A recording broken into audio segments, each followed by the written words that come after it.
नमस्ते,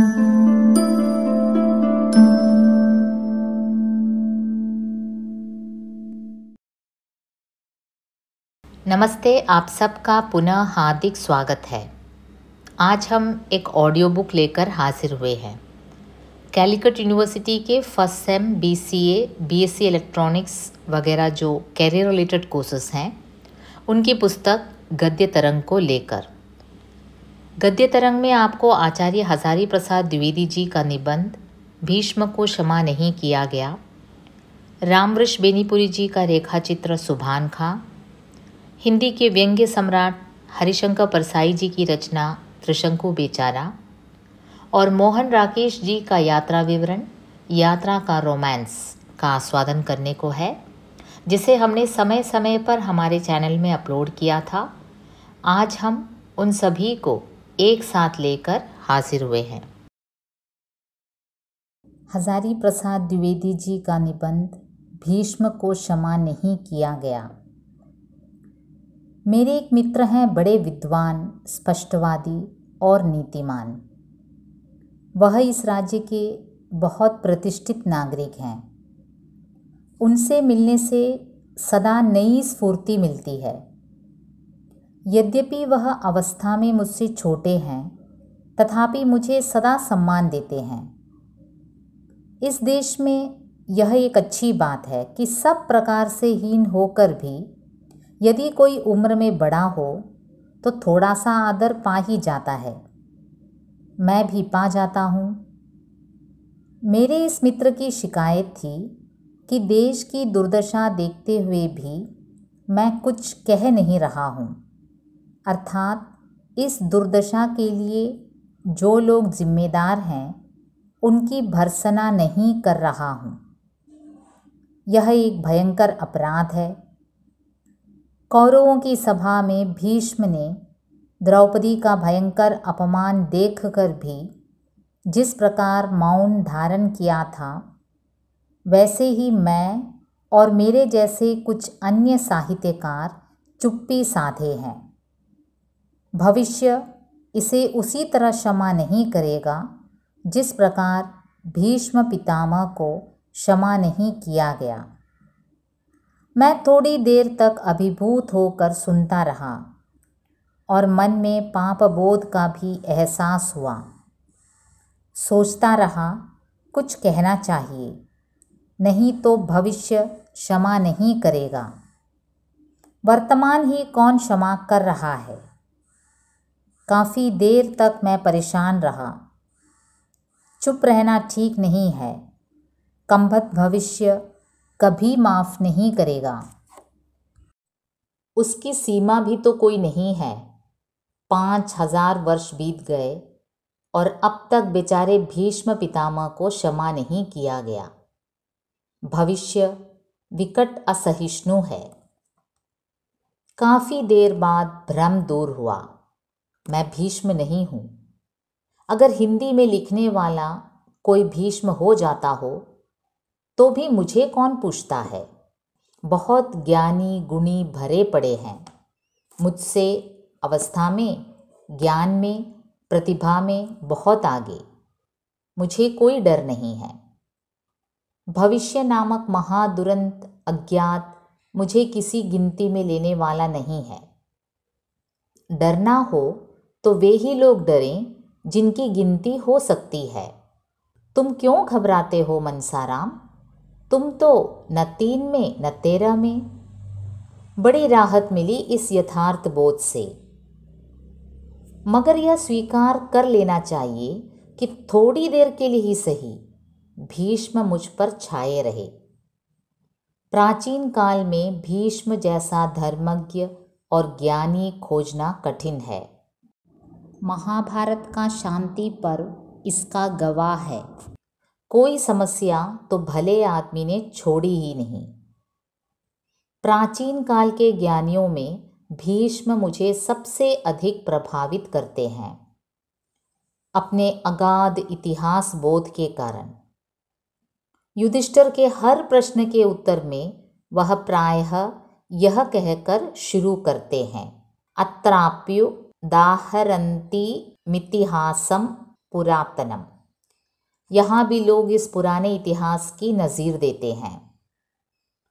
किस प्रकार पुराने इतिहास से वह वर्तमान समस्या के सही स्वरूप का उद्घाटन करते हैं और उसका विकास क्रम समझा देते हैं, यह चकित कर देता है। हर प्रश्न की तह में जाने की उनकी पद्धति आधुनिक युग में भी उपयोगी है। ज्ञान और धर्म के सच्चे स्वरूप को पहचानने में उन्हें कमाल की सफलता मिली थी। यह कहना गलत होगा कि भीष्म के प्रति भारतवर्ष ने कृतज्ञता नहीं दिखाई। आज भी श्रद्धावान लोग भीष्माष्टमी को अपनी श्रद्धा उनके प्रति निवेदन करते ही हैं। परंतु जिस समय मेरे मित्र अत्यंत प्रभावशाली शैली में भीष्म को मेरे ऊपर आरोपित कर रहे थे, उस समय थोड़ी देर के लिए भीष्म का आवेश सचमुच मेरे ऊपर आ गया था। प्रभावशाली भाषा में जादुई शक्ति होती है। उसी से कवि पाठक को अभिभूत करता है। वक्ता उसी के बल पर श्रोता पर छा जाता है। मैं भी कुछ आविष्ट हुआ। भीष्म की ही शैली में बोलने की प्रेरणा जागृत हुई थी। अत्राप्यु दाहरन्ति मितिहासम पुरातनम। एक पुराना इतिहास मुझे भी स्मरण हो आया था। वह इतिहास यह है। बात सन 35-36 की है। उन दिनों मैं शांति निकेतन में था।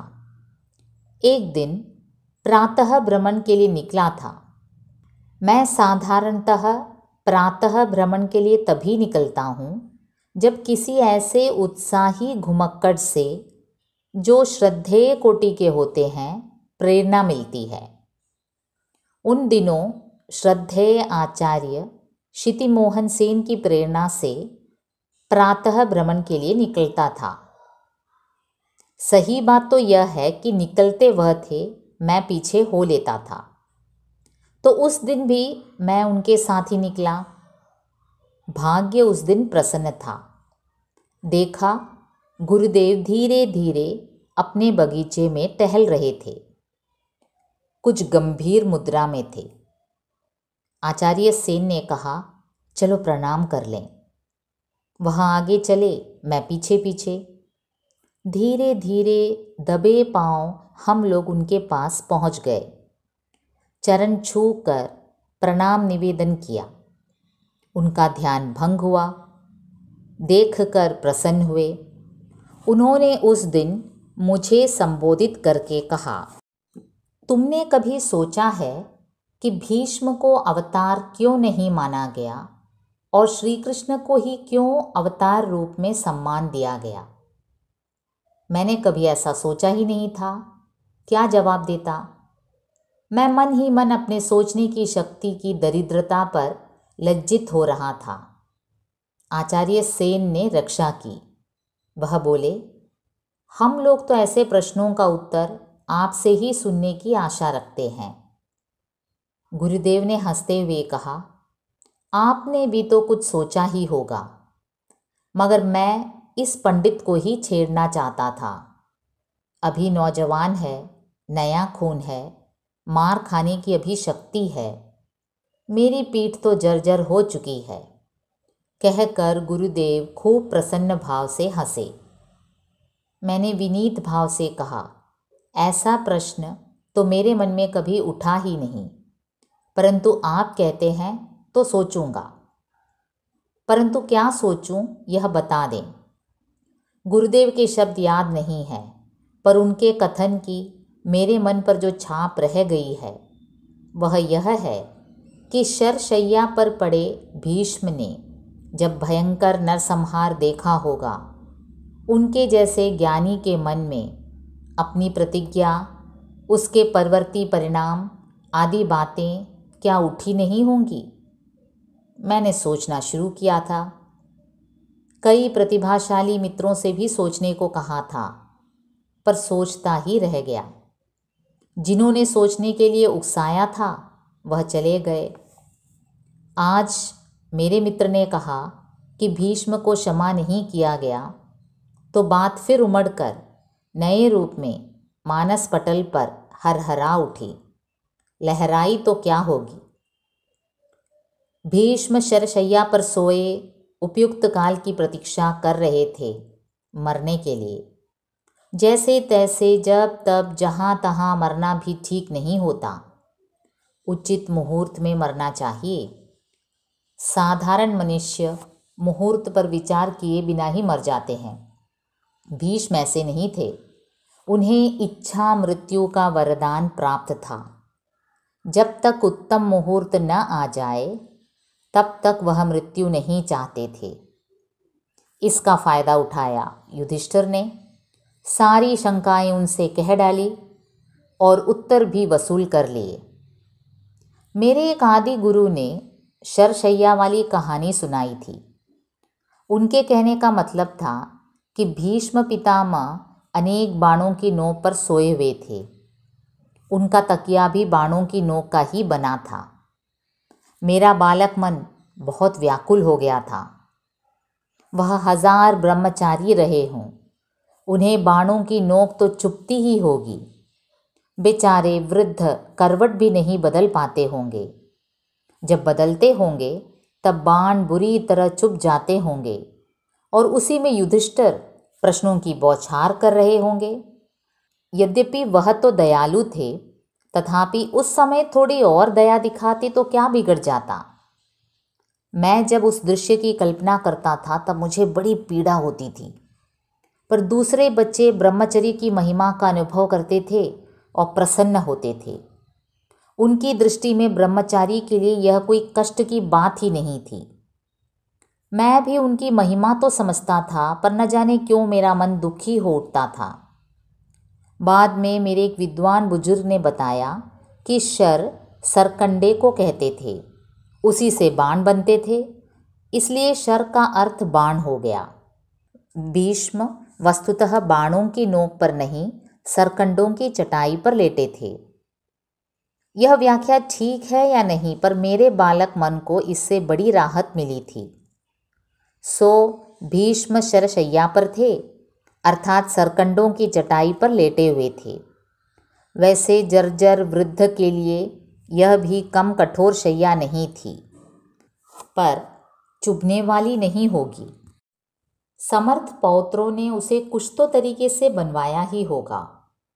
युधिष्ठिर ने अच्छा ही किया जो उनका मन बातचीत में उलझाए रखा। परंतु जब युधिष्ठिर और अन्य लोग उन्हें विश्राम करने के लिए छोड़कर चले जाते होंगे तो एकांत में इस बूढ़े के मन में क्या चिंता रहती होगी। कुछ तो सोचते ही होंगे। श्रद्धालु लोग तो कहेंगे कि वह तुरंत ब्राह्मी स्थिति में चले जाते होंगे। भगवान श्री कृष्ण ने तो कहा ही है कि ब्राह्मी स्थिति प्राप्त हो जाने पर कोई मोह होता ही नहीं। पर जिन्हें श्रद्धा का इतना संबल प्राप्त नहीं है वे क्या करें। उन्हें लगता है कि भीष्म जैसा ज्ञानी भी कुछ सोचता ज़रूर होगा। गुरुदेव पूछते हैं कि भीष्म को अवतार क्यों नहीं माना गया। मेरे यह मित्र कहते हैं कि भीष्म को क्षमा नहीं किया गया। क्या दोनों बातों का अर्थ एक ही है? शायद भीष्म को क्षमा नहीं किया गया, इसीलिए उन्हें अवतार नहीं माना गया।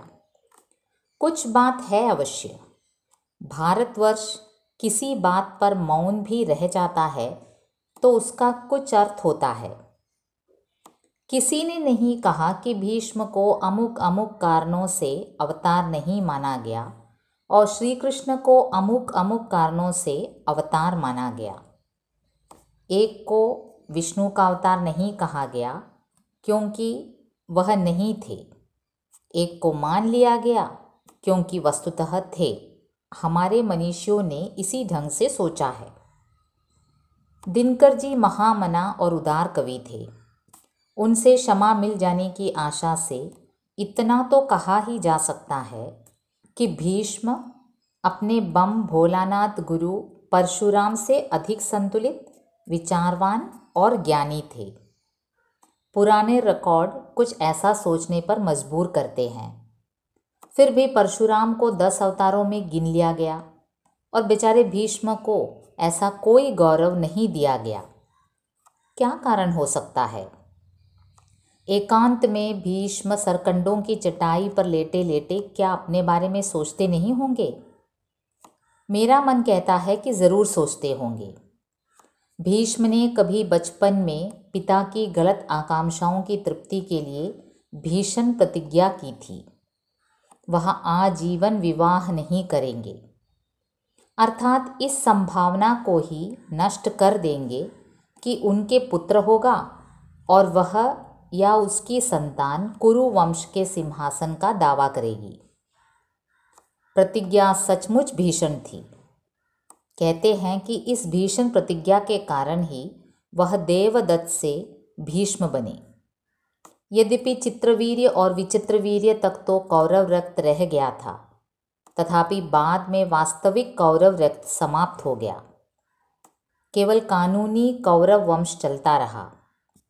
जीवन के अंतिम दिनों में इतिहास मर्मज्ञ भीष्म को यह बात क्या खली नहीं होगी? भीष्म को अगर यह बात नहीं खली तो और भी बुरा हुआ। परशुराम चाहे ज्ञान विज्ञान की जानकारी का बोझ ढोने में भीष्म के समक्ष न रहे हों, पर सीधी बात को सीधे समझने में निश्चय ही वह उनसे बहुत आगे थे।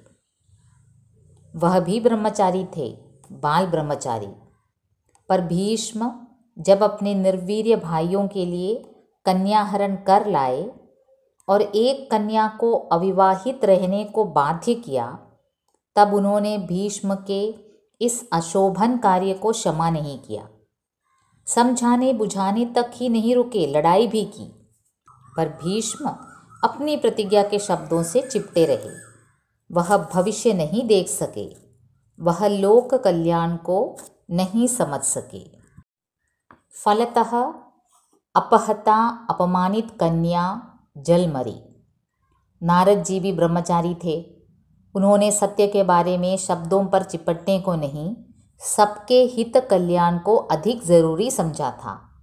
सत्यस्य वचनम श्रेयः सत्यादपि हितम वदेत। भीष्म ने दूसरे पक्ष की उपेक्षा की थी। वह सत्यस्य वचनम को हितम से अधिक महत्व दे गए। श्री कृष्ण ने ठीक इससे उल्टा आचरण किया। प्रतिज्ञा में सत्यस्य वचनम की अपेक्षा हितम को अधिक महत्व दिया। क्या भारतीय सामूहिक चित्त ने भी उन्हें पूर्णावतार मानकर इस पक्ष को अपना मौन समर्थन दिया है? एक बार गलत सही जो कह दिया उसी से चिपट जाना भीषण हो सकता है, हितकर नहीं। भीष्म ने भीषण को ही चुना था। भीष्म और द्रोण भी द्रौपदी का अपमान देखकर चुप क्यों रह गए? द्रोण गरीब अध्यापक थे, बाल बच्चे वाले थे, गरीब ऐसे कि गाय भी नहीं पाल सकते थे। बेचारी ब्राह्मणी को चावल का पानी देकर दूध मांगने वाले बच्चे को फुसलाना पड़ा था। उसी अवस्था में फिर लौट जाने का साहस कम लोगों में होता है। पर भीष्म तो पितामह थे। उन्हें बाल बच्चों की फिक्र भी नहीं थी। भीष्म को क्या परवाह थी?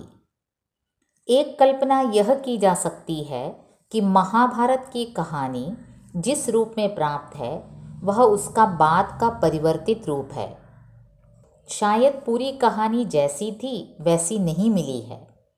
लेकिन आजकल के लोगों को आप जो चाहें कह लें, पुराने इतिहासकार इतने गिरे हुए नहीं होंगे कि पूरा इतिहास ही उलट दें। सो इस कल्पना से भी भीष्म की चुप्पी समझ में नहीं आती। इतना सच जान पड़ता है कि भीष्म में कर्तव्य अकर्तव्य के निर्णय में कहीं कोई कमजोरी थी। वह उचित अवसर पर उचित निर्णय नहीं ले पाते थे। यद्यपि वह जानते बहुत थे, तथापि कुछ निर्णय नहीं ले पाते थे। उन्हें अवतार न मानना ठीक ही हुआ। आजकल भी ऐसे विद्वान मिल जाएंगे जो जानते बहुत हैं, करते कुछ भी नहीं। करने वाला इतिहास निर्माता होता है, सिर्फ सोचते रहने वाला इतिहास के भयंकर रथचक्र के नीचे पिस जाता है। इतिहास का रथ वह हाँकता है जो सोचता है और सोचे को करता भी है।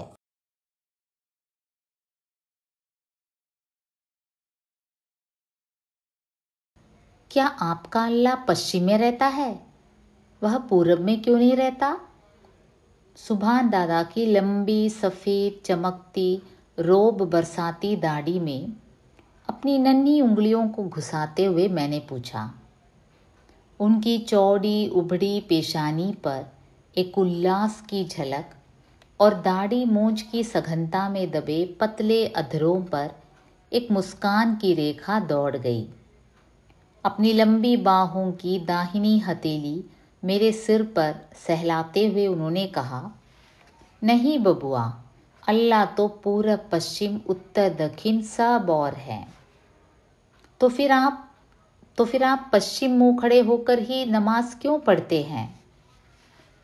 पश्चिम और के मुल्क में अल्लाह के रसूल आए थे। जहाँ रसूल आए थे वहाँ हमारे तीरथ हैं। हम उन्हीं तीरथों की ओर मुँह करके अल्लाह को याद करते हैं।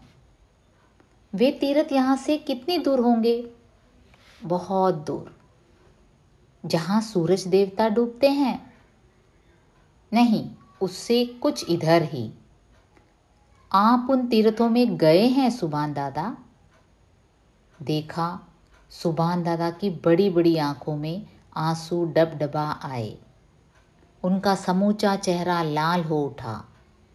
भाव विभोर हो गदगद कंठ से बोले, वहाँ जाने में बहुत खर्च पड़ते हैं बबुआ। मैं गरीब आदमी ठहरा ना। इस बुढ़ापे में भी इतनी मेहनत मशक्क़त कर रहा हूँ कि कहीं कुछ पैसे बचा पाऊँ और उस पाक जगह की सियारत कराऊँ। उनकी आँखों को देखकर मेरा बचपन का दिल भी भावना से ओत-प्रोत हो गया। मैंने उनसे कहा, मेरे मामा जी से कुछ कर्ज क्यों नहीं ले लेते दादा? कर्ज के पैसे से तीरथ करने में सवाब नहीं मिलता बबुआ। अल्लाह ने चाहा तो 1-2 साल में इतने जमा हो जाएंगे कि किसी तरह वहाँ जा सकूं। वहाँ से मेरे लिए भी कुछ सौगात लाइएगा ना। क्या लाइएगा? वहाँ से लोग खजूर और छुआरे लाते हैं। हाँ, मेरे लिए छुआरे ही लाइएगा, लेकिन 1 दर्जन से कम नहीं लूँगा। सुभान दादा की सफ़ेद दाढ़ी मूछ के बीच उनके सफ़ेद दांत चमक रहे थे। कुछ देर तक मुझे दुलारते रहे, फिर कुछ रुक कर बोले, अच्छा जाइए खेलिए, मैं ज़रा काम पूरा कर लूँ। मजदूरी भर काम नहीं करने से अल्लाह नाराज़ हो जाएंगे।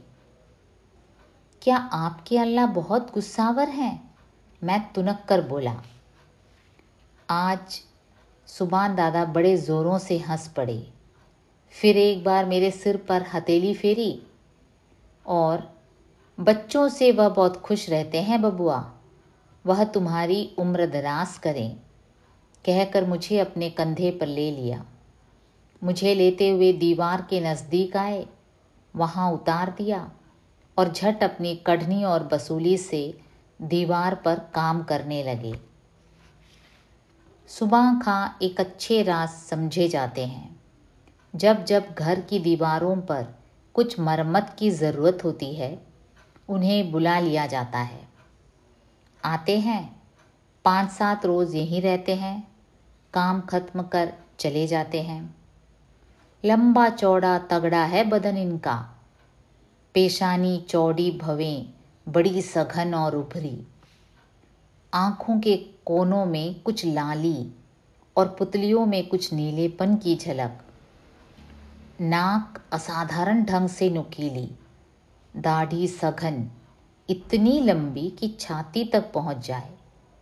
वह छाती जो बुढ़ापे में भी फैली फूली हुई। सिर पर हमेशा ही एक दुपलिया टोपी पहने होते और बदन में निमस्तीन, कमर में कच्छे वाली धोती, पैर में चमरौंधा जूता। चेहरे से नूर टपकता, मुंह से शहद झरता। भले मानसों के बोलने चालने बैठने उठने के कायदे की पूरी पाबंदी करते वह। किंतु बचपन में मुझे सबसे अधिक भाती उनकी वह सफ़ेद चमकती हुई दाढ़ी। नमाज के वक्त कमर में धारीदार लुंगी और शरीर में सादा कुर्ता पहन, घुटने टेक, दोनों हाथ छाती से ज़रा ऊपर उठा, आधी आंखें मूंद कर जब वह कुछ मंत्र सा पढ़ने लगते, मैं विस्मय विमुग्ध होकर उन्हें देखता रह जाता। मुझे ऐसा मालूम होता सचमुच उनके अल्लाह वहाँ आ गए हैं। दादा की झपकती आंखें उन्हें देख रही हैं और ये होठों होठों की बातें उन्हीं से हो रही है। एक दिन बचपन के आवेश में मैंने उनसे पूछ ही लिया, सुभान दादा, आपने कभी अल्लाह को देखा है? यह क्या कह रहे हो बबुआ, इंसान इन आँखों से अल्लाह को देख नहीं सकता। मुझे धोखा मत दीजिए दादा, मैं सब देखता हूँ। आप रोज़ आधी मुंदी आँखों से उन्हें देखते हैं, उनसे बुदबुदा कर बातें करते हैं। हाँ हाँ, मुझे चकमा दे रहे हैं आप। मैं उनसे बातें करूँगा? मेरी ऐसी तकदीर कहाँ। सिर्फ रसूल की उनसे बातें होती थी बबुआ। ये बातें कुरान में लिखी हैं। अच्छा दादा, क्या आपके रसूल साहब की भी दाढ़ी थी? हाँ हाँ थी, बड़ी खूबसूरत लंबी सुनहली। अब भी उनकी दाढ़ी के कुछ बाल मक्का में रखे हैं। हम अपने तीर्थ में उन बालों के भी दर्शन करते हैं। बड़ा होने पर जब मुझे दाढ़ी होगी, मैं भी दाढ़ी रखूँगा दादा, खूब लंबी दाढ़ी। सुभान दादा ने मुझे उठाकर गोद में ले लिया, फिर कंधे पर चढ़ाकर इधर उधर घुमाया, तरह तरह की बातें सुनाई, कहानियाँ कहीं। मेरा मन बहलाकर वह फिर अपने काम में लग गए।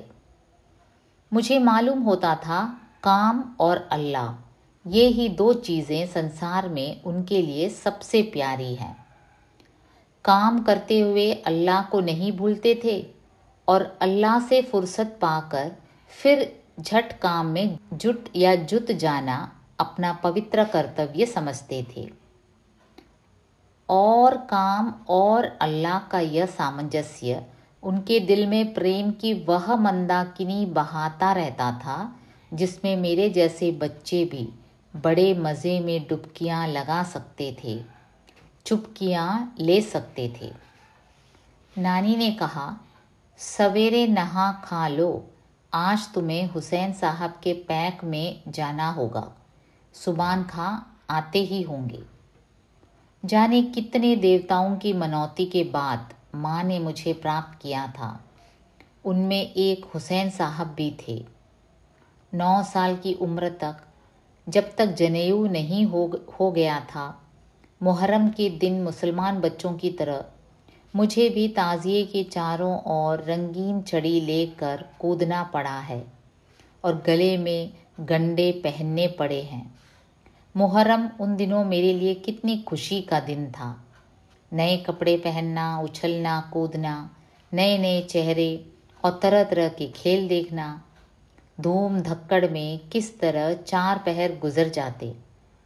इस मुहर्रम के पीछे जो रोमांचकारी, हृदय को पिघलाने वाली, करुण रस से भरी, दर्द अंगेज घटना छिपी है, उन दिनों उसकी खबर भी कहाँ थी। खैर, मैं नहा धोकर पहन ओढ़ कर इंतज़ार ही कर रहा था कि सुभान दादा पहुँच गए। मुझे कंधे पर ले लिया और अपने गांव में ले गए। उनका घर क्या था, बच्चों का अखाड़ा बना हुआ था। पोते पोतियों, नाती नातिनों की भरमार थी उनके घर में। मेरी ही उम्र के बहुत बच्चे, रंगीन कपड़ों में सजे धजे, सब मानो मेरे ही इंतज़ार में। जब पहुंचा, सुभान दादा की बूढ़ी बीवी ने मेरे गले में एक बद्धी डाल दी, कमर में घंटी बांध दी, हाथ में 2 लाल चड़ियाँ दे दी और उन बच्चों के साथ मुझे लिए दिए करबला की ओर चली। दिन भर उछला कूदा, तमाशे देखे, मिठाइयाँ उड़ाई और शाम को फिर सुभान दादा के कंधे पर घर पहुंच गया। ईद बकरीद को न सुभान दादा हमें भूल सकते थे, न होली दिवाली को हम उन्हें। होली के दिन नानी अपने हाथों से पुए, खीर और गोश्त परोस कर सुभान दादा को खिलाती और तब मैं ही अपने हाथों से अबीर लेकर उनकी दाढ़ी में मलता। एक बार जब उनकी दाढ़ी रंगीन बन गई थी, मुझे पुरानी बात याद आ गई। मैंने कहा, सुभान दादा, रसूल की दाढ़ी भी तो ऐसी ही रंगीन रही होगी। उस पर अल्लाह ने ही रंग दे रखा था बबुआ। अल्लाह की उन पर खास मेहरबानी थी। उनके सा नसीबा हम मामूली इंसानों का कहाँ। ऐसा कहकर झट आंखें मूंद कर कुछ बुदबुदाने लगे, जैसे वह ध्यान में उन्हें देख रहे हों। मैं भी कुछ बड़ा हुआ। उधर दादा भी आखिर हज कर ही आए। अब मैं बड़ा हो गया था, लेकिन उन्हें छुआरी की बात भूली नहीं थी। जब मैं छुट्टी में शहर के स्कूल से लौटा, दादा यह अनुपम सौगात लेकर पहुंचे। इधर उनके घर की हालत भी अच्छी हो चली थी। दादा के पुण्य और लायक बेटों की मेहनत ने काफ़ी पैसे इकट्ठे कर लिए थे, लेकिन उनमें वही विनम्रता और सज्जनता थी।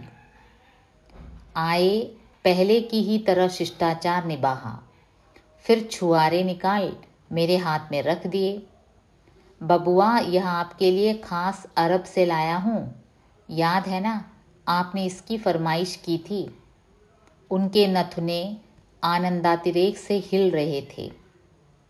छुआरे लिए, सिर चढ़ाया, ख्वाहिश हुई आज फिर मैं बच्चा हो पाता और उनके कंधे से लिपट कर उनकी सफ़ेद दाढ़ी में, जो अब सचमुच नूरानी हो चली थी, उंगलियां घुसाकर उन्हें दादा दादा कहकर पुकार उठता। लेकिन न मैं अब बच्चा हो सकता था, न ज़बान में वह मासूमियत और पवित्रता रह गई थी। अंग्रेजी स्कूल के वातावरण ने अजीब अस्वाभाविकता हर बात में ला दी थी। पर हाँ, शायद एक ही चीज़ अब भी पवित्र रह गई थी।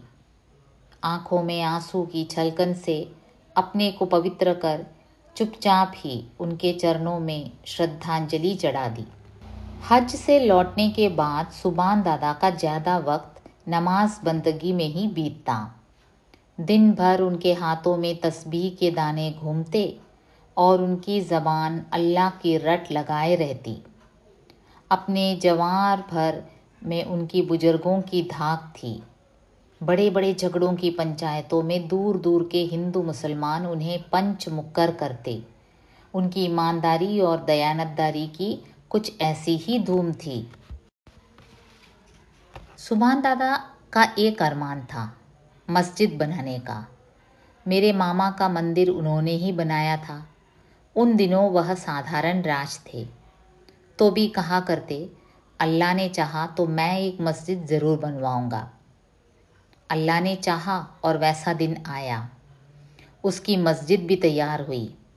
गांव के ही लायक एक छोटी सी मस्जिद, लेकिन बड़ी ही खूबसूरत। दादा ने अपनी ज़िंदगी भर की अर्जित कला इसमें खर्च कर दी थी।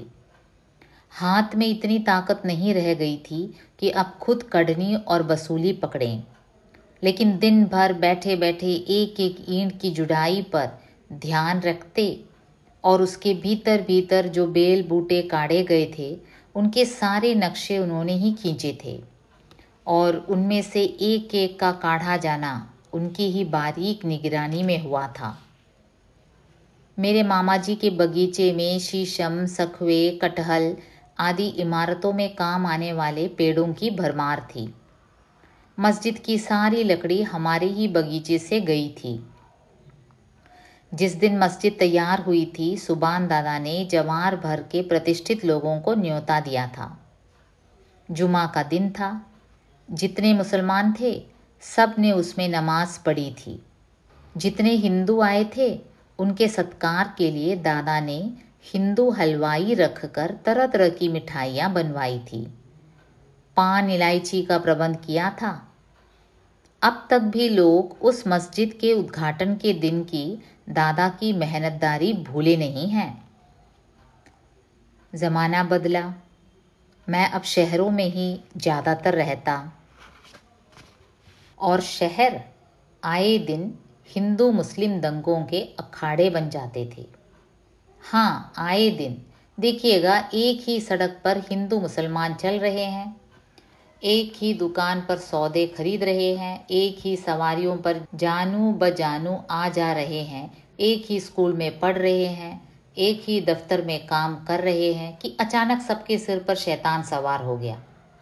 हल्ला भगदड़, मारपीट, खून खराबी, आग लगी, सारी खुराफतों की छूट।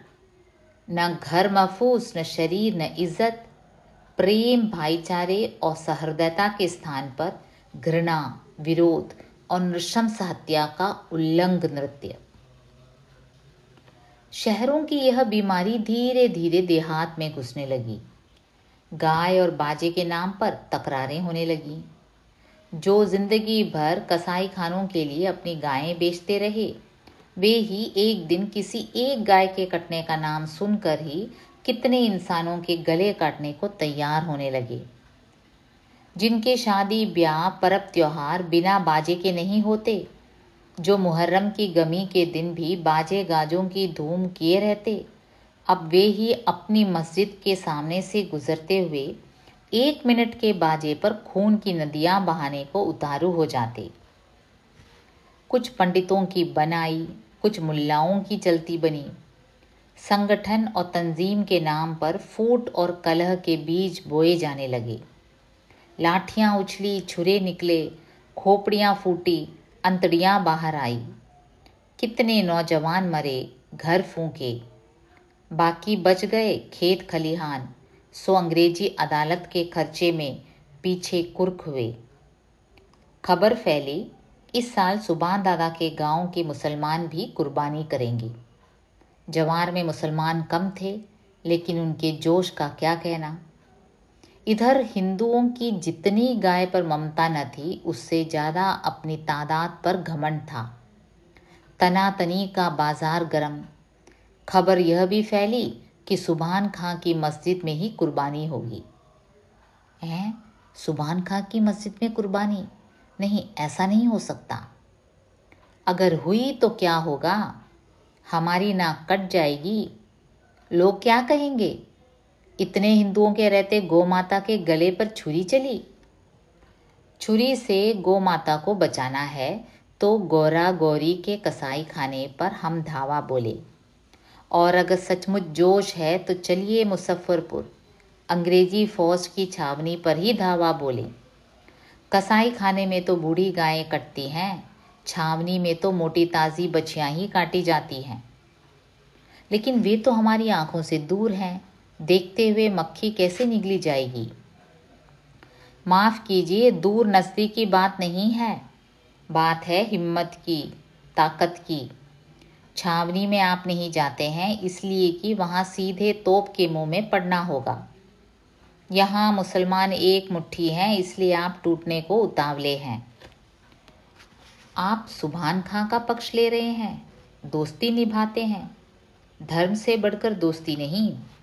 कुछ नौजवानों को मेरे मामा जी की बातें ऐसी बुरी लगी कि सख्त सुस्त कहते वहाँ से उठकर चल दिए।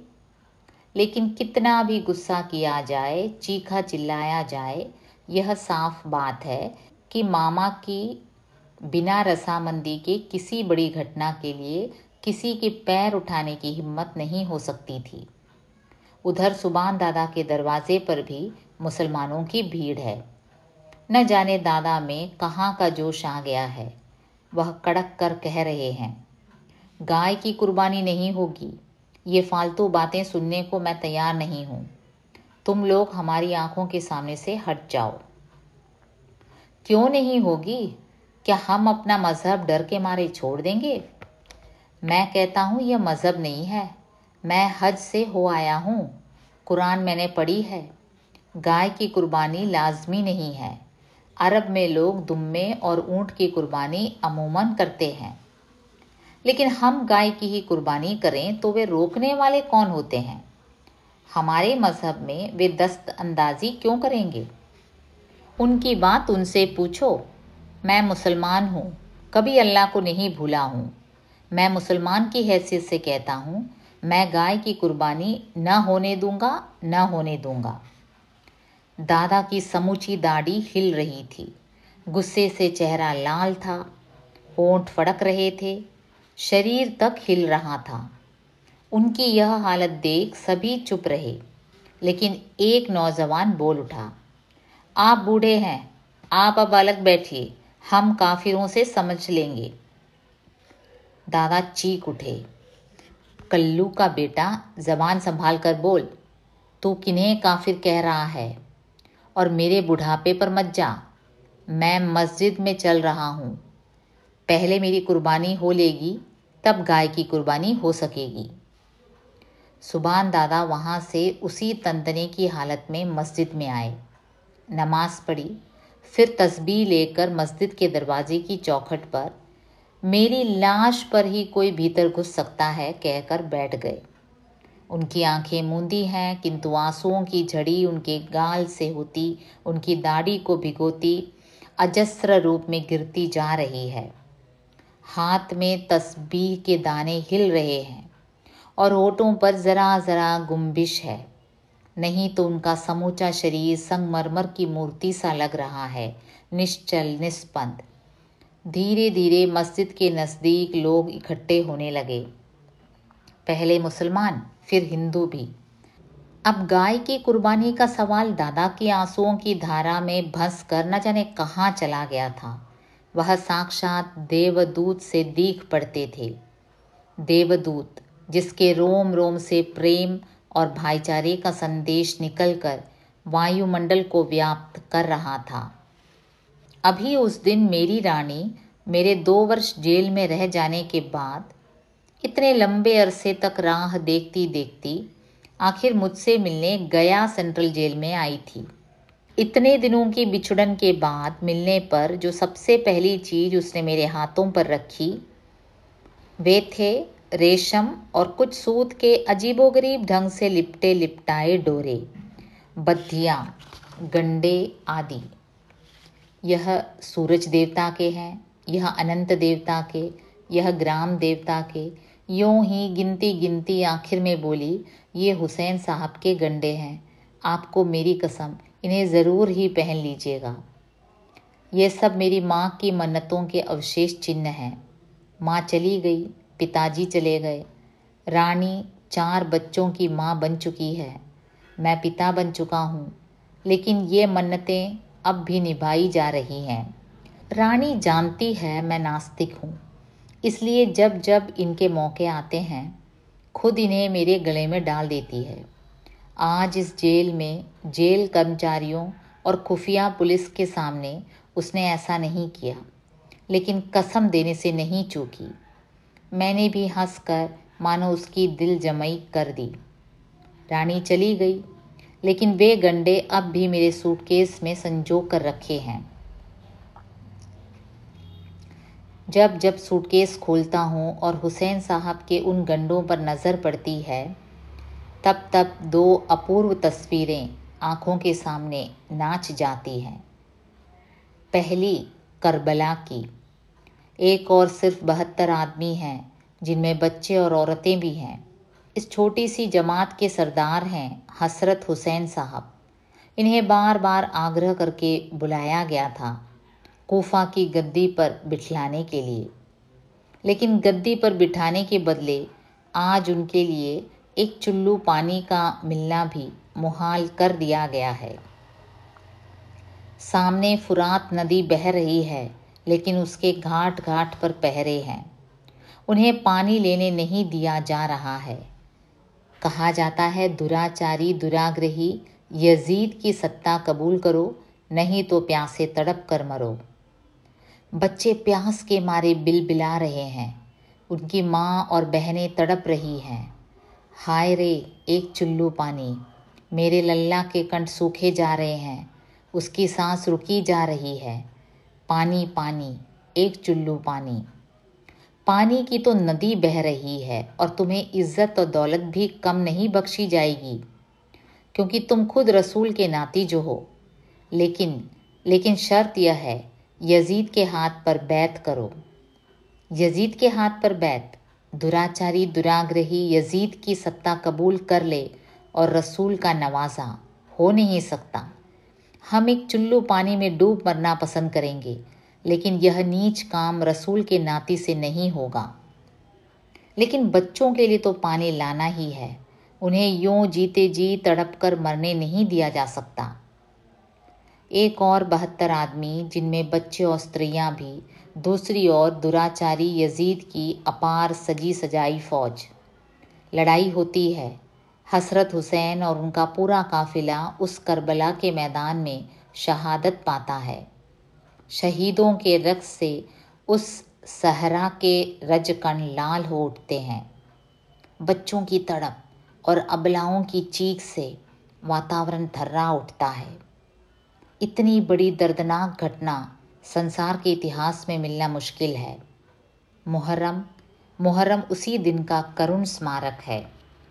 संसार के कोने कोने में यह स्मारक हर मुसलमान मनाता है। भाईचारा बढ़ने पर हिंदुओं ने भी इसे अपना त्योहार बना लिया था, जो सब तरह ही योग्य था। और दूसरी तस्वीर सुबान दादा की, जिनके कंधे पर चढ़कर मैं मुहर्रम देखने जाया करता था। वह चौड़ी पेशानी, वह सफ़ेद दाढ़ी, वे ममता भरी आँखें, वे शहद टपकाने वाले होंठ, उनका वह नूरानी चेहरा, जिनकी जवानी अल्लाह और काम के बीच बराबर हिस्से में बटी थी, जिनका बुढ़ापा अल्लाह से ओत-प्रोत था, जिनके दिमाग में आला ख्याल थे और हृदय में प्रेम की धारा लहराती थी। वह प्रेम की धारा जो अपने पराये सबको समान रूप से शीतल करती और सींचती है। मेरा सिर सिजदे में झुका है करबला के शहीद के सामने। मैं सप्रेम नमस्कार करता हूँ अपने प्यारे सुबान दादा को।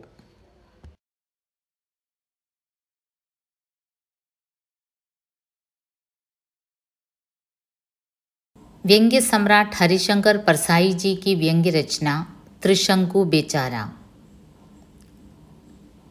किसी शहर के एक गंदे मोहल्ले के एक छोटे से कच्चे मकान में एक आदमी रहता था। उसका नाम त्रिशंकु था। वह एक स्कूल में पढ़ाता था।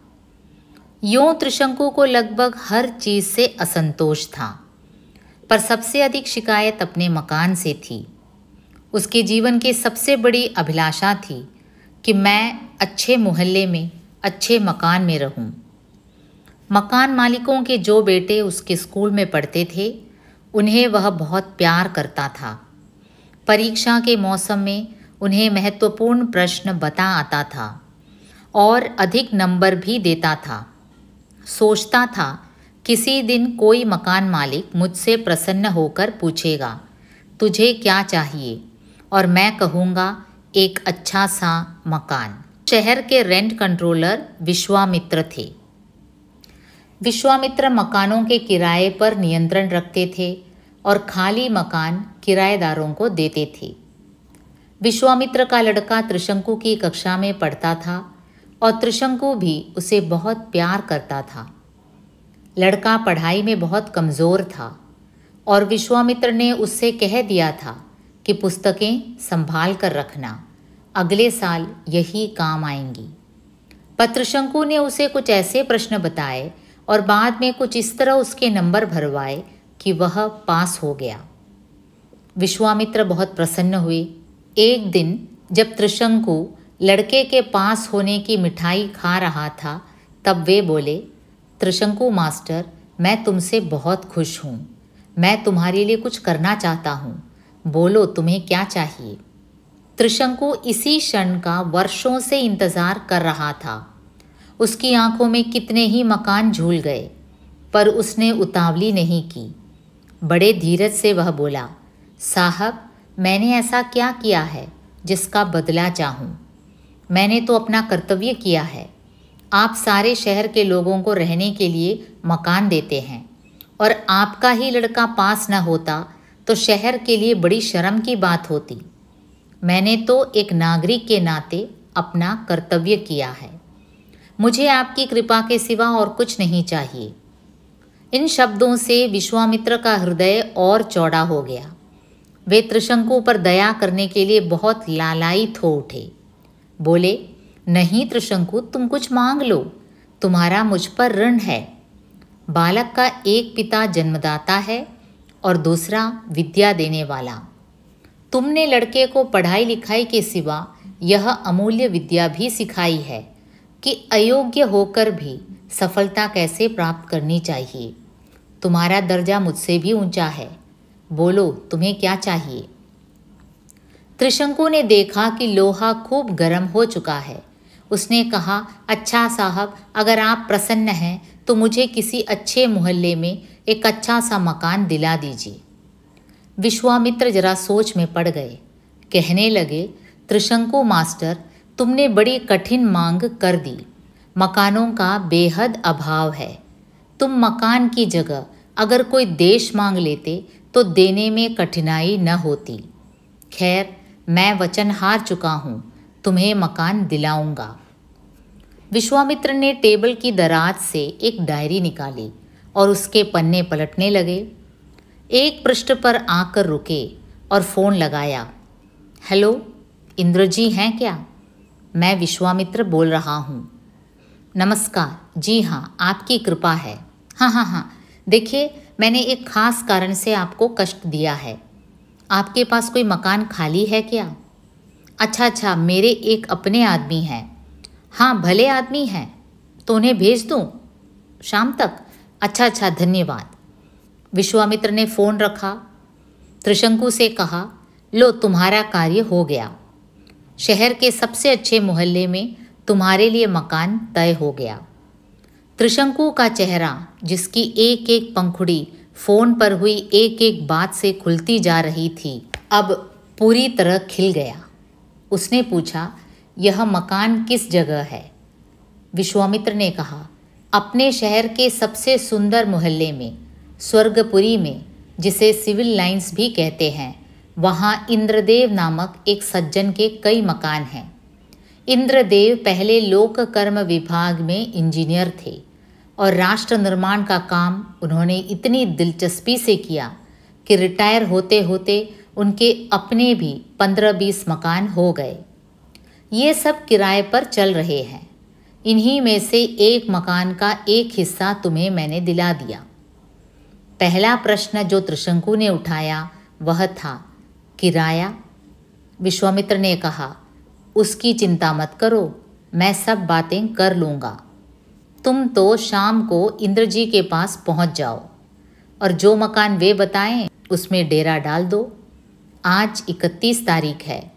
यह मकान आज ही खाली कर दो, वरना कल मकान मालिक 1 माह का किराया रखा लेगा। तुम तो सामान लेकर चले जाओ। त्रिशंकु दुविधा में पड़ गया। स्वर्गपुरी या सिविल लाइंस की दुनिया ही दूसरी थी। वहाँ के निवासी कितने भिन्न प्रकार के थे। त्रिशंकु उन्हें प्रशंसा और भय से देखता था। उसने वहाँ रहने की कल्पना कई बार की थी और उसे सुख का अनुभव हुआ था, पर अब जब वहाँ रहने का मौका आ गया तब उसका मन आगा पीछा करने लगा। सोचने लगा, मैं वहाँ कैसे रहूँगा? वे लोग मुझे वहाँ रहने भी कैसे देंगे? उसने डरते डरते कहा, साहब, वहाँ तो और तरह के लोग रहते हैं। वह जाति ही दूसरी है। वे मुझे अपने बीच कैसे रहने देंगे? विश्वामित्र बोले, तुम कैसी नासमझी की बात करते हो त्रिशंकु? वहाँ मकान मिलना बड़े सौभाग्य की बात है और तुम उसी सौभाग्य को ठुकरा रहे हो। तुम डरो मत, बेखटके चले जाओ। मैंने कह दिया है तो इंद्र जी तुम्हें हाथ जोड़कर मकान देंगे। त्रिशंकु का मन फिर भी आगे नहीं बढ़ा। उसने बड़ी दीनता से कहा, साहब, मुझे न जाने कैसा लग रहा है। मुझे लगता है वहाँ हम केवल मन से रह सकते हैं। सदेह रहने जाएंगे तो वे लोग स्वीकार नहीं करेंगे। विश्वामित्र का अभिमान जाग उठा। त्रिशंकु उनकी शक्ति पर अविश्वास कर रहा था। वे उठकर खड़े हो गए। उनका तेज जागृत हो गया। बोले, त्रिशंकु, मैं विश्वामित्र हूँ, रेंट कंट्रोलर। मेरी बात कोई मकान मालिक नहीं टाल सकता। मेरी भी 20 साल की सर्विस है। यह कुछ कम तपस्या नहीं है। मैं तुम्हें स्वर्गपुरी में बसाऊंगा। मेरा वचन खाली नहीं जा सकता। जाओ, शाम तक इंद्र जी के पास पहुंच जाना। त्रिशंकु ने शाम को एक ठेले पर सामान लदवाया और सिविल लाइंस की राह पकड़ी। इंद्र जी के बंगले पर पहुंचा। इंद्र जी बगीचे में आराम कुर्सी पर लुढ़के हुए माली को हिदायतें दे रहे थे। त्रिशंकु ने ठेला सड़क पर खड़ा किया और इंद्र के सामने जाकर खड़ा हो गया। नमस्कार साहब। क्या काम है? नमस्कार के जवाब में हूँ पाकर त्रिशंकु का माथा गर्म हुआ। अपनी गरज जान वह सह गया। उसे लगा जैसे वह किसी के द्वार पर भीख मांगने खड़ा है और घर में से आवाज़ आ रही है कि आगे बढ़ो। मन को जमाकर उसने कहा, आपको विश्वामित्र जी ने मकान के बारे में फ़ोन किया था ना, उसी के लिए। तो इंद्र बोले, हाँ ठीक है, कहाँ है तुम्हारे साहब? कौन साहब? त्रिशंकु बात समझा नहीं। इंद्र ने खींचकर समझाया, अरे वही जो मकान में रहेंगे। त्रिशंकु को झटका लगा। वह बोला, जी मैं ही रहूँगा। इंद्र उठकर बैठ गए। आंखें निकालकर उसे देखा और चिल्ला पड़े, तू रहेगा मेरे मकान में? विश्वामित्र क्या दिन में भी नशा किए रहते हैं? त्रिशंकु ने साहस बटोरा, पूछा, क्यों, ऐसी क्या अनहोनी हो गई? इंद्र ने अपने आप कहा, मैं तो समझा था किसी शरीफ आदमी के लिए मकान चाहते हैं। त्रिशंकु ने मकान की आशा छोड़ दी। इससे उसमें ताकत आ गई। वह कड़क कर बोला, मैं क्यों नहीं रह सकता? मैं क्या आदमी नहीं हूँ? इंद्र ने उसे फिर ध्यान से देखा और बोले, जो सिर्फ आदमी है वह यहाँ नहीं रह सकता। मतलब? त्रिशंकु ने पूछा। इंद्र ने कहा, मतलब यह कि तुम यहाँ रहने के काबिल नहीं हो। मैं देख कर ही आदमी को समझ जाता हूँ। त्रिशंकु की स्कूल मास्टरी जाग उठी थी। वह बात को पूरी तरह समझ और समझा लेना चाहता था। बोला, तो यहाँ रहने के लिए क्या काबिलियत चाहिए? इंद्र ने नाराज़ी से उसे देखा और कहा, भिखमंगे यहाँ नहीं रह सकते। तुम्हारे पास मोटर है, ट्रांसिस्टर सेट है, रेफ्रिजरेटर है, सोफ़ा सेट है। त्रिशंकु इंद्र जी की रोषपूर्ण छवि देखता रहा। इंद्र बोलते गए, बच्चे पब्लिक स्कूल में पढ़ते हैं कि गंवारों के स्कूल में? कैक्टस के कितने प्रकार जानते हो? किस क्लब में जाते हो? जवाब के लिए थोड़ा वक्त देकर इंद्र ने कहा, फिर तुमने यहाँ आने की हिम्मत कैसे की? त्रिशंकु ने जरा अकड़ कर कहा, मुझे विश्वामित्र जी ने भेजा है। वे रेंट कंट्रोलर हैं, उनका ऑर्डर। इंद्र तपाक से उठ खड़े हुए। एक अंगुली उसकी ओर ऐसे घुमाते हुए जैसे इससे कलेजा फाड़ दें। वे चीखे, मुझे विश्वामित्र का डर दिखाता है। ऐसे रेंट कंट्रोलर यहाँ 20 आ चुके हैं। सेक्रेटरी से कहकर कल ही तबादला करा दूंगा। विश्वामित्र का बाप भी तुम्हें यहाँ नहीं बसा सकता। मेरे मकानों को अनाथालय समझ रखा है। विश्वामित्र को जब गाली पड़ गई तब त्रिशंकु ने वहाँ रुकने का कोई कारण नहीं देखा। उसने ठेला लौटाया और सीधे विश्वामित्र के बंगले पर पहुंचा। बोला, साहब, इंद्रदेव ने मुझे भगा दिया। कहा कि तुम यहाँ रहने के लायक नहीं हो। उन्होंने आपको भी गालियाँ दी। विश्वामित्र की भ्रुकुटी कुटिल हो गई। आंखें क्रोध से लाल हो उठी। बोले, उस इंद्र के बच्चे की इतनी हिम्मत! मैं उसे कल देखूंगा। तुम रात कहीं काट लो, कल मैं तुम्हें उसका मकान दिलाऊंगा। त्रिशंकु ने हाथ जोड़कर कहा, साहब, मैं वहाँ नहीं रहूँगा। वे लोग बड़े जंगली हैं। मैं उनके बीच में नहीं रहना चाहता। विश्वामित्र ने अब उसे गुस्से से देखा और कहा, तुम्हें वहाँ रहना होगा। अब यह तुम्हारे मकान का सवाल नहीं रहा, मेरी प्रतिष्ठा का सवाल बन गया है। त्रिशंकु ने कहा, साहब, अब इस बात को छोड़िए। मैं वहाँ नहीं जाऊँगा। मैं तो अपने उसी मकान में रहूँगा। वह चलने को मुड़ा। विश्वामित्र ने कहा, मगर वहाँ कैसे रह सकते हो? वह मकान तो मैंने आज दूसरे को अलॉट कर दिया। त्रिशंकु की आंखों के सामने दुनिया थोड़ी देर तक गोल गोल घूमती रही। वह सड़क पर आया और ठेला लेकर एक धर्मशाला की तरफ चल पड़ा। तब से त्रिशंकु धर्मशाला में पड़ा है।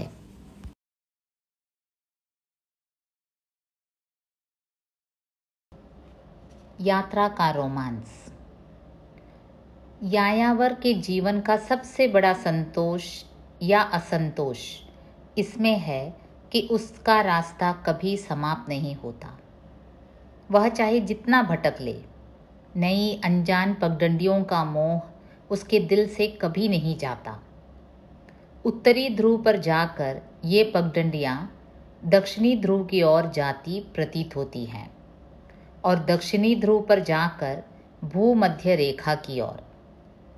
और हर पगडंडी के दाएं बाएं से जो छोटी पगडंडियाँ निकल जाती हैं वे अलग। हर पगडंडी का अपना आकर्षण होता है। यायावर कहाँ तक पैरों को रोके। और पगडंडियों के अतिरिक्त अनिश्चित गंतव्य का भी तो आकर्षण रहता है।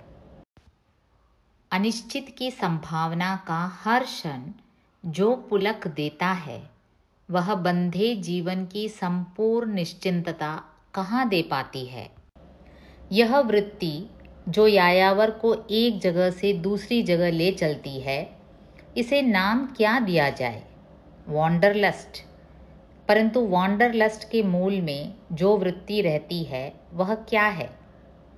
क्या है जो व्यक्ति को जहाँ वह हो वहाँ से अन्यत्र को चल देने के लिए विवश करता है, जिसकी वजह से हर नया रास्ता अच्छा लगता है। जिस रास्ते से एक बार गुजर जाएं, उस रास्ते से दूसरी बार जाने का मन नहीं होता। सच, बहुत उलझन होती है जब रात को डेरे पर पहुंचने के लिए भी चले हुए रास्ते से लौट कर आना पड़ता है। मन होता है कि बस आगे और आगे चलते रहा जाए, भले ही वह चलना धरती के घूमने की तरह हो। यायावर के अस्थिर पैर आखिर ढूंढना क्या चाहते हैं? यायावर जानता है, पर वह उसे नाम क्या दे? वह जानता है कि कुछ है जिसे न पाकर मन में असंतोष घिरा रहता है और जिसकी एक अस्फुट सी झलक भी मन में आह्लाद और कभी कभी उन्माद जगा देती है। सौंदर्य या कोई भी एक शब्द उसे ठीक से व्यक्त नहीं कर सकता। वह अस्पष्ट कुछ यायावर के रास्ते में जहाँ तहाँ बिखरा रहता है। यायावर उसे देखता ही नहीं, छूता भी है और कई जगह सुनता और सूंघता भी है। उसके क्षणिक से साक्षात्कार से ही चेतना सिहर उठती है और साक्षात्कार गहरा हो तो अंतर में एक शोला सा भड़क उठता है। यायावर की खोज, उसकी अस्थिरता अपने में ही एक सिद्धि है, क्योंकि गति का हर क्षण उसे रोमांचित करता है। यात्रा की थकान और बाधाओं में उसे सुख मिलता है। वास्तव में रास्ते की थकान और बाधाएं ही तो यात्रा को यात्रा बनाती है। जहाँ बाधा नहीं है, कुछ अज्ञात और शंकास्पद नहीं है, सब निश्चित, आयोजित और सुरक्षित है, उस यात्रा को यात्रा कहा जाए या घर का ही एक चलता फिरता संस्करण। रास्ता चलते यायावर की आंख हर चीज़ को, यहाँ तक कि अपने को भी दृश्य रूप में देखती है। नीले बादलों के आगे फैली घाटी की हरियाली एक विशाल दृश्यपट बनकर सामने आती है, तो संकरी पगडंडी से घाटी की तरफ बढ़ती अपनी आकृति भी उस दृश्यपट का ही एक भाग होती है। तांबई आकाश और दूर तक फैले रेत के टीलों का चित्र साथ उसके अपने कदमों की भी छाप लिए रहता है।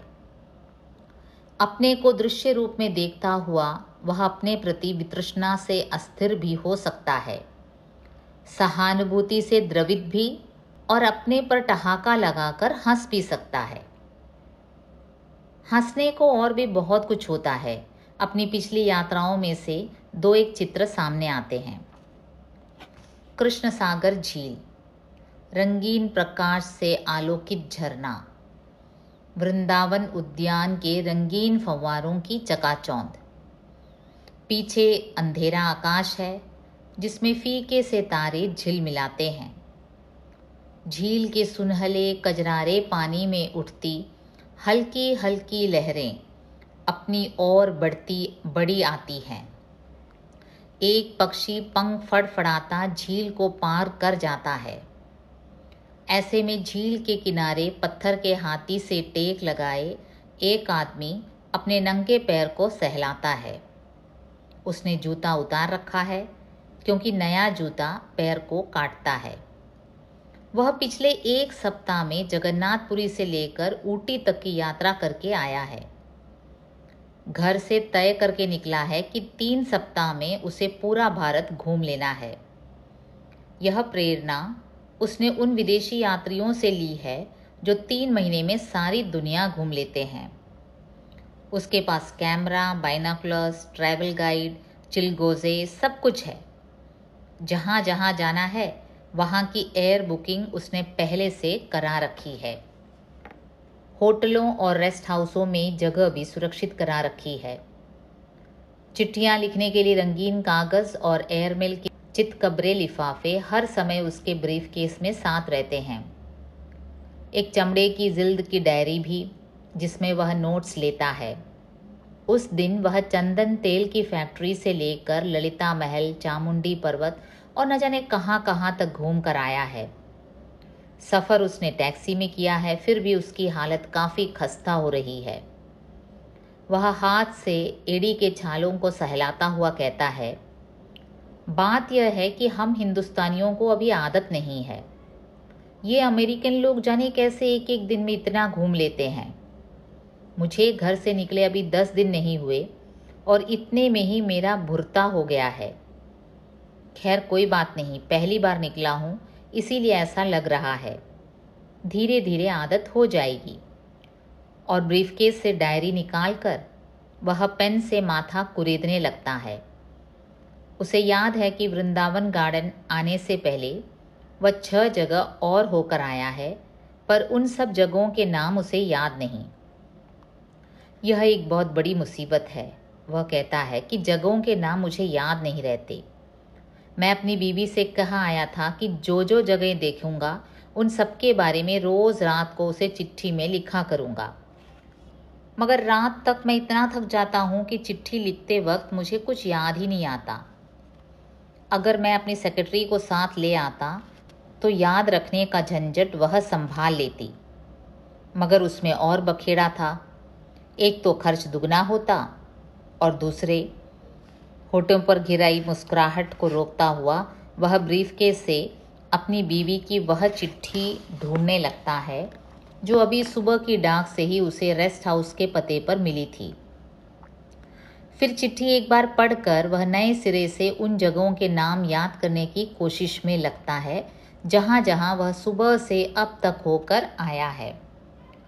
बांदीपुर की मंडी, दाईं तरफ पहाड़ियों की श्रृंखला जिसमें से होकर लद्दाख और गिलगित को रास्ते जाते हैं। सामने वूलर झील का विस्तार, दूर दूर तक सिंघाड़े के खेत, सुबह की पहली किरणों से पानी की सतह पर बिखरी चांदी, पानी के एक तार विस्तार को हल्की रंगत देते 2-4 शिकारे और 8-10 डूंगे। एक तरफ खुले आकाश के आगे काले धब्बों की एक पंक्ति, पीठों पर बोरे लादे आ रहे 10-20 मजदूर, पूरे वातावरण में हवा और धूप की झिलमिल। और उस वातावरण में एक परेशान आदमी। शिकारे में बांदीपुर तक आते आते रास्ते में उसका 3 रुपये वाला पाइप कहीं खो गया है। उसे शक है कि किसी ने चुरा लिया है। वह कभी शिकारे का गद्दा उलट पलट कर देखता है, कभी अपनी जेबें टटोलता है, साथ मुंह में बड़बड़ाता हुआ गाली बकता जाता है। ऊपर आकाश में एक चील बोलती है, चिल। कई एक नंग धड़ंग बच्चे झील में उतरकर एक दूसरे पर पानी उछालने लगते हैं। एक धूल उड़ाता छकड़ा सड़क से किनारे की तरफ बढ़ जाता है। चढ़ती सुबह में आकाश का रंग हर क्षण बदलता जाता है, साथ पानी का रंग भी। पर वह आदमी एक तड़पती मछली की तरह हाथ पैर पटकता हुआ आसपास हर एक से पूछ रहा है, भाई साहब, आपने तो मेरे पाइप कहीं गिरा हुआ नहीं देखा? नया पाइप था, अभी 10 दिन हुए खरीदा था। बम्बई से बस वही एक चीज़ मैंने सौगात के तौर पर ली थी। सीधी नली का पाइप है, पीछे से काला और आगे से ब्राउन। झील पर सरकती धूप में दूर कमलों की पंक्तियाँ उभरने लगती हैं। वह आदमी साथ आए हांजी की जेबें टटोलने लगता है। ज़रूर चुराया है किसी ने, नहीं तो भला पाइप जा कहाँ सकता है। यात्रा यायावर को जो तटस्थ दृष्टि देती है वह रोज़ के द्वंद्वपूर्ण जीवन में रहकर प्राप्त नहीं होती। अपने जीवन के निकट वातावरण से हटकर निजी परिस्थितियों और नए व्यक्तियों के साथ अधिक स्वस्थ और स्वाभाविक संबंध स्थापित हो सकता है। ऐसे में व्यक्ति अपनी आंतरिक प्रकृति के अधिक अनुकूल होकर जी सकता है, अधिक उन्मुक्त भाव से अपने को नए अनुभवों के बीच खुला छोड़ सकता है। उस खुलेपन से उसकी नैतिकता के मानदंड बदल जाते हैं।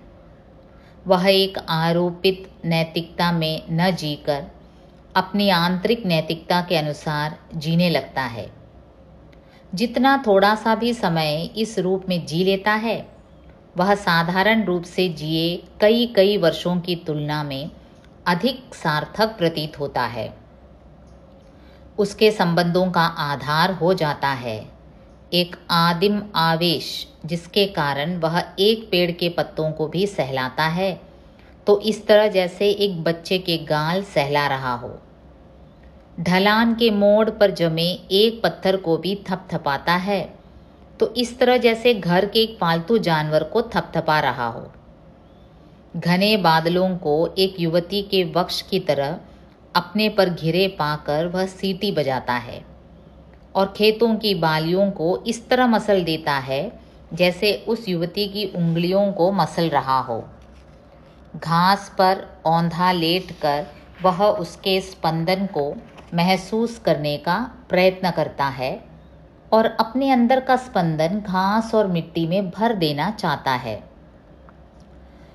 रात को पहाड़ी जंगल में उड़ते कीड़ों की आवाज़ें उसकी सांसों की आवाज़ के साथ घुल मिल जाती हैं और सांझ के झुटपुटे में डेरे की तरह आती खच्चरों की घंटियाँ उसे अपनी धड़कनों के अंदर गूंजती महसूस होती हैं। रास्ते के किसी पेड़ के नीचे जलती आग की गर्मी उसे किसी आंचल की गर्मी की तरह अपनी तरफ खींचती है और स्लेट की छत वाली किसी झोपड़ी में सचमुच किसी आंचल की गर्मी ही मिल जाए तो उस तरह बिताई रात उसके लिए एक रात नहीं होती, धड़कते क्षणों की एक लंबी श्रृंखला होती है जो लगता है कभी चुकने में नहीं आएगी। अपने से बाहर यायावर के संबंधों के विस्तार की कोई सीमा नहीं रहती। उसे पूरी धरती अपना छोटा सा घर लगती है और आकाश में बिखरे नक्षत्र वे पड़ोसी जिनसे परिचय बढ़ाने को उसका मन होता है। रात की खामोशी में किसी अनजाने मोड़ के पास खड़ा होकर वह देर देर तक उन झिलमिलाते नक्षत्रों को देखता रह सकता है और उस झिलमिलाहट की भाषा में ही अपने लिए कोई संकेत पाकर मुस्कुरा सकता है। फिर संभव है आगे चलते हुए वह उन नक्षत्रों की ओर हाथ हिला दे, जैसे कि देर तक बात कर चुकने के बाद अब उनसे विदा ले रहा हो। जिसकी मंजिल पहले से तय हो वह यायावर नहीं है। यायावर का एकमात्र लक्ष्य है अपने मन की तरंगों के अनुसार चलते चलना। वह जहाँ से गुजर जाए वही उसका रास्ता है और जहाँ पेड़ के तने से टेक लगा ले वही उसकी मंजिल है। दिन भर में उसे कितना रास्ता तय करना है यह वह पहले से क्यों सोचे। रात कहाँ बीतेगी इसकी चिंता क्यों करे। जहाँ जाकर आगे चलने को मन न हो वहीं उसे रुक जाना है और रात उतर आने पर सोचना है कि रात कहाँ और कैसे बीत सकती है। जो पहले से सब कुछ तय करके चले उसे मानना होगा कि उसे पथ पर विश्वास नहीं है। जिसका पथ पर विश्वास नहीं है उसकी पथ के साथ मैत्री कैसे होगी, और जिसकी पथ के साथ मैत्री नहीं वह यायावर कैसा। यायावर पथ का मित्र हो तो उसे पथ के सुख दुख पथ के साथ बांटने होंगे, तभी पथ भी उसके सुख दुख बांट सकेगा। पथ की नाट्यशाला अपने सब पर्दे तभी उसके लिए उठाएगी जब वह पथ की दलदलों और टेढ़ी मेढ़ी पगडंडियों से घबराए नहीं। तब दलदल के पार उसे झील का बिल्लौरी पानी चमकता दिखाई देगा और टेढ़ी मेढ़ी पगडंडियाँ उसे वहाँ ले जाएंगी जहाँ ताज़ा कमल अपनी अधमुंदी पत्तियाँ खोल रहे होंगे। वह कांटे से छिलकर आँख ऊपर उठाएगा तो एक घटा फनियर की तरह उस पर घिरी होगी, और जब वह अपने खुश्क होठों पर ज़बान फेरेगा तो सामने पंक्ति में खड़े बेंत के नाटे पेड़ विभिन्न नृत्य मुद्राओं में बाहें हिलाते नजर आएंगे। जहाँ उसका पांव फिसलेगा वहाँ नीचे नदी की हरी धारा कई कई गांवों का आलिंगन किए दिखाई देगी, और जहाँ उसे याद आएगी कि वह अपनी डबल रोटी पीछे कहीं गिरा आया है, वहाँ किसी की दो विस्मित आँखें सामने फैलती सकुचाती नजर आएंगी। उसके चारों तरफ कच्ची बर्फ होगी जिस पर किसी जंगली जानवर के पैरों के निशान बने होंगे। वातावरण में इतना कोहरा होगा कि उसे 2 गज के आगे रास्ता नजर नहीं आ रहा होगा, परंतु वे विस्मित आँखें उसे डबल रोटी, बर्फ और कोहरे की बात भुला देंगी। यह रास्ता कहाँ जाता है वह पूछेगा। तुम्हें कहाँ जाना है, उन आँखों के नीचे से 2 होंठ सवाल करेंगे। यह रास्ता जहाँ भी ले जाता हो। इससे उन आँखों में हल्की सी मुस्कुराहट भर जाएगी और वे होंठ हल्के से कांप जाएंगे। यायावर इसी में अपनी बात का उत्तर पा जाएगा। वह कोहरे को चीरता और जंगली जानवर के पैरों के निशानों पर पैर रखता हुआ उस किसी के साथ दरिया की घाटी की तरफ उतरता जाएगा। परंतु कई बार पथ की नाट्यशाला यायावर को अभिनय की भूमि पर उतार देती है और स्वयं दर्शक बनकर उस पर व्यंग्य कसती और उसका उपहास उड़ाती है। कोलाई ग्लेशियर, बीहड़ और ऊबड़ खाबड़ रास्ता पार करके मैं 3 आदमियों के साथ लिद्दरवट के डाक बंगले से वहाँ आया हूँ। वहाँ पता चलता है कि पास की पहाड़ी के ऊपर एक सुंदर झील है, दूधसर। मैं अपने साथियों के साथ उस बिना पगडंडी की पहाड़ी पर चढ़ने लगता हूँ। पहाड़ी की चोटी पर पहुँचने पर एक समतल मिलता है जिसके पीछे एक और चोटी है। हम इस तरह कई चोटियाँ पार करते हैं, पर दूधसर जिस चोटी पर है वह अभी और ऊपर है। मारे प्यास के बुरा हाल होने लगता है तो मैं अपने साथी घोड़े वाले के लिए ठंडल चूसता हूँ। हरी घास से लदी पहाड़ी पर चढ़ते हुए जगह जगह पांव फिसल जाते हैं। जहाँ लगता है कि अब आगे और चढ़ सकना असंभव है, वहीं पहाड़ी की करवट आगे का रास्ता खोल देती है। आखिर हम लोग उस चोटी पर पहुंच जाते हैं जहां से झील दूसरी तरफ नीचे नजर आती है। झील का हरा नीला पानी इतना खामोश और उजला है कि हमें भूल जाता है कि जितना रास्ता चल कर आए हैं अब उतना ही रास्ता चलकर लौट कर भी जाना है। मैं पत्थरों से लुढ़कता हुआ नीचे झील के किनारे पहुंच जाता हूँ। एक पतला सांप झील के पानी में लकीर खींचता हुआ दूसरे किनारे की तरफ तैर जाता है। मैं झील के किनारे इस तरह टहलता हूँ जैसे वह सृष्टि के निर्माण का पहला क्षण हो, और मैं स्वयं सृष्टि का पहला आदमी, जिसकी आंखें पहली बार उसी क्षण कुछ भी देख सकने के लिए खुली हो। मैं कुछ शब्द बोलकर जैसे पहली बार अपने को अपनी बोल सकने की सामर्थ्य का विश्वास दिलाता हूँ। तभी टप टप बूंदें गिरने लगती हैं, ऊपर से आवाज़ दी जाती है, तो मैं चौंक कर जैसे उस दूसरी सृष्टि की तरफ देखता हूँ जिससे अब मुझे सिरे से संबंध स्थापित करना है। पत्थरों का सहारा ले लेकर ऊपर पहुँचता हूँ तो बूंदें तेज़ हो जाती हैं। पहाड़ी के उस तरफ ग्लेशियर है, सदियों की सूखी स्याह बर्फ के जबड़े फैलाए। उन जबड़ों के पीछे से ही वह घटा उठी है जो सिर पर आकर बरस रही है। हम लोग कुछ देर एक चट्टान की ओट में सिमट कर बैठे रहते हैं। एक दूसरे के शरीर की गर्मी और मुंह से निकलती भाप अच्छी लगती है। सबके मन में असमंजस है कि अब लौटते वक्त रास्ता मिल जाएगा या नहीं, पर कोई किसी से यह बात नहीं कहता। सांझ उतर रही है, इसलिए वहाँ से जल्दी चल देना ज़रूरी है। बूंदें अभी रुकी नहीं, फिर भी हम लोग चट्टान के साए से निकलकर जल्दी जल्दी चलने लगते हैं। मगर कुछ ही दूर जाकर पता चलता है कि जिस रास्ते से आए थे उस पर अब इतनी फिसलन हो गई है कि एक एक कदम चलना मुश्किल है। यह भी डर है कि पाँव ज़रा सा उल्टा सीधा पड़ जाने से लुढ़क कर खाई में न जा गिरें। हम लोग उधर से लौटकर दूसरा रास्ता खोजने का प्रयत्न करते हैं। घोड़े वाले को विश्वास है कि वह दूसरे रास्ते से हमें सुरक्षित नीचे पहुंचा देगा, परंतु कुछ दूर जाने के बाद उसे उस रास्ते की लकीर नहीं मिलती। हम लोग अपनी घबराहट में निश्चय करते हैं कि जैसे भी हो हमें सीधे नीचे उतर जाना चाहिए। जिस जगह हम हैं वह लुढ़कते पत्थरों की पहाड़ी है। एक पत्थर पर पांव रखने से 10 पत्थर नीचे सरक जाते हैं।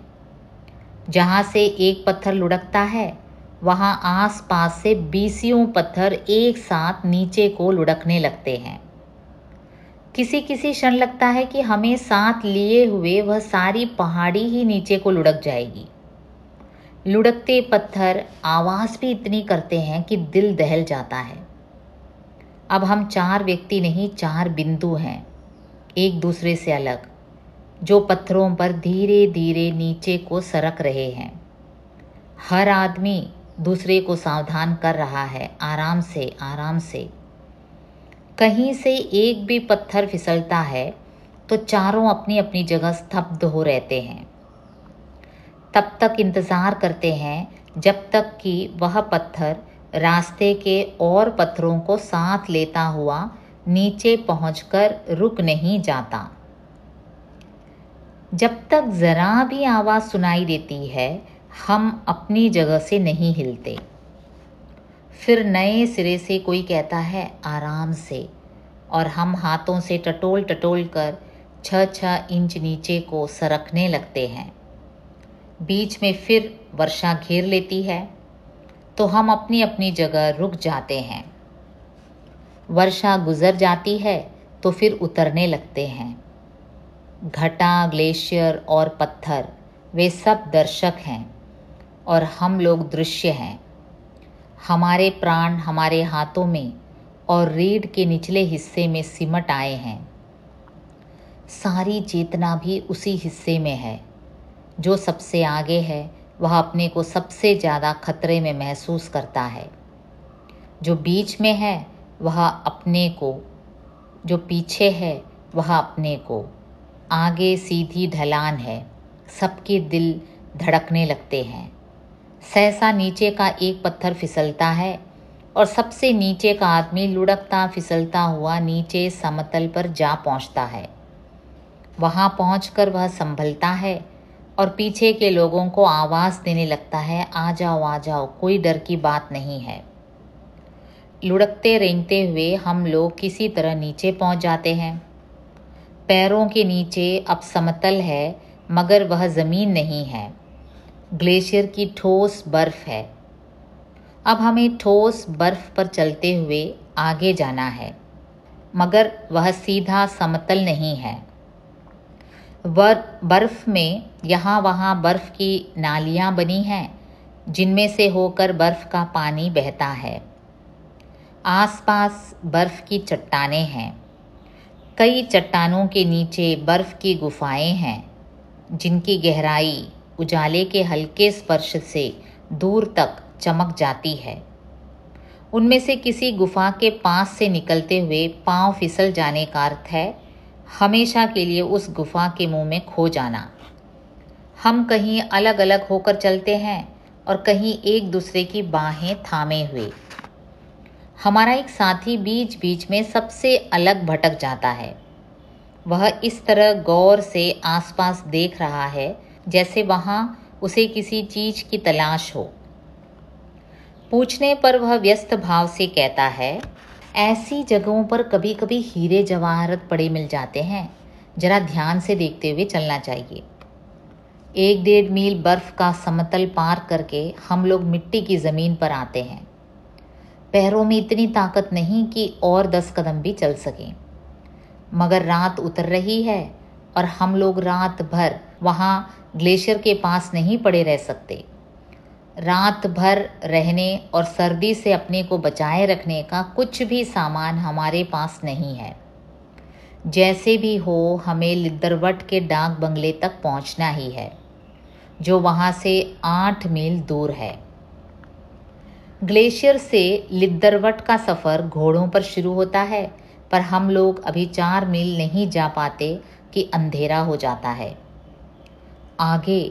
आगे रास्ता ऐसा है कि उसे अंधेरे में घोड़ों पर बैठे हुए पार नहीं किया जा सकता। घोड़े वाला तीनों घोड़ों को संभाल कर आगे आगे चलने लगता है, हम लोग उसके पीछे पीछे। रास्ते में कोई सीधी पगडंडी नहीं है, पत्थरों चट्टानों पर से चढ़ते उतरते हुए जाना है। एक तरफ ग्लेशियर से बहकर आता दरिया है, दूसरी तरफ पहाड़ी, जिससे कई कई झरने बहकर दरिया की तरफ आते हैं। जगह जगह पत्थरों पर पैर रख रख कर या घुटने घुटने पानी में जाकर उन झरनों को पार करना होता है। जो छोटी सी टॉर्च हमारे पास है, उसका सेल भी थोड़ी देर में चुक जाता है। दिया सलाइयाँ भी ख़त्म हो जाती हैं। अब अंधेरा है, पानी है, पत्थर है, कीचड़ है और हम लोग हैं। एक जगह चट्टान से नीचे उछलते हुए एक घोड़े की टांग टूट जाती है। घोड़े वाला लंगड़ाते घोड़े की लगाम थाम लेता है और आवाज़ देता जाता है, होशियार साहबा होशियार, चले आओ साहबा शबाश। और कहीं पत्थरों से छिलते तथा कहीं कीचड़ में धप धप करते हम लोग चले चलते हैं। अब हमें अंधेरे का होश नहीं है, सर्दी का होश नहीं है, अपना भी होश नहीं है। होश है तो इतना कि लिद्दरवट अभी दूर है और हमें जैसे तैसे चलते जाना है। एक जगह दरिया के उस पार हल्की रोशनी नज़र आती है। क्या वह लिद्दरवट का डाक बंगला है? नहीं, डाक बंगला अभी 2 मील से कम दूर नहीं। तो वह रोशनी कहाँ की है? किसी गुज्जर का घर है? हम लोग रुक कर हताश स्वर में आवाज़ें देते हैं, ज़ोर ज़ोर से चिल्लाकर उधर से किसी की आवाज़ सुनना चाहते हैं, मगर हमारी आवाज़ों का कोई उत्तर नहीं मिलता। केवल वह टिमटिमाती रोशनी एकटक हमें ताकती रहती है। और ऐसे में फिर बारिश पड़ने लगती है। शाबाश शाबाश शाबाश की आवाज़ पहले से ऊंची हो जाती है। रास्ता धीरे धीरे कटता जाता है। पत्थर, चट्टानें और नाले पार होते जाते हैं। आखिर जब आगे जाते घोड़ों की टापें एक लकड़ी के पुल पर सुनाई देती हैं, तो जान में जान आ जाती है। पहुंच गए साहबा शाबाश, घोड़े वाला चिल्ला कर कहता है और दूर लिद्दरवट के डाक बंगले में एक बत्ती जल उठती है। थके टूटे हुए हम लोग डाक बंगले में पहुंचते हैं। वहाँ पता चलता है कि वह अमावस की रात थी और डाक बंगले में लोगों ने हमारे जिंदा लौट कर आने की आशा छोड़ दी थी। फिर जलती आग पर तापे जाते हाथ, चाय की एक एक प्याली और दो दो चम्मच ब्रांडी। सुबह काफ़ी देर से आँख खुलती है तो पता चलता है कि घोड़े वाला सुबह सुबह उठकर फिर ग्लेशियर की तरफ चला गया है। उसको दिए गए सामान में जो एक कैमरा स्टैंड था, वह रात को उससे कहीं रास्ते में गिर गया था, मगर उठकर तैयार होने तक पिछली रात बहुत पीछे रह जाती है। बात होने लगती है कि तारसर मारसर की यात्रा के लिए अभी चलना चाहिए या कुछ दिन बाद। अब यायावर फिर दर्शक है, जो गुजर चुका है वह उसके लिए दृश्य है, उस दृश्य के अंतर्गत अपना आप भी। कल रात तक जो एक दुर्घटना थी वह अब उसके लिए एक रोमांचक घटना है। अब नई पगडंडी उसके सामने है। उससे पूछा जाए कि कमबख्त तू इतना जोखिम उठाकर भी जोखिम के रास्ते पर चलने से बाज क्यों नहीं आता, तो वह सिर्फ मुस्कुरा देगा, क्योंकि जिस दिन वह यह जान लेगा उस दिन वह यायावर नहीं रहेगा।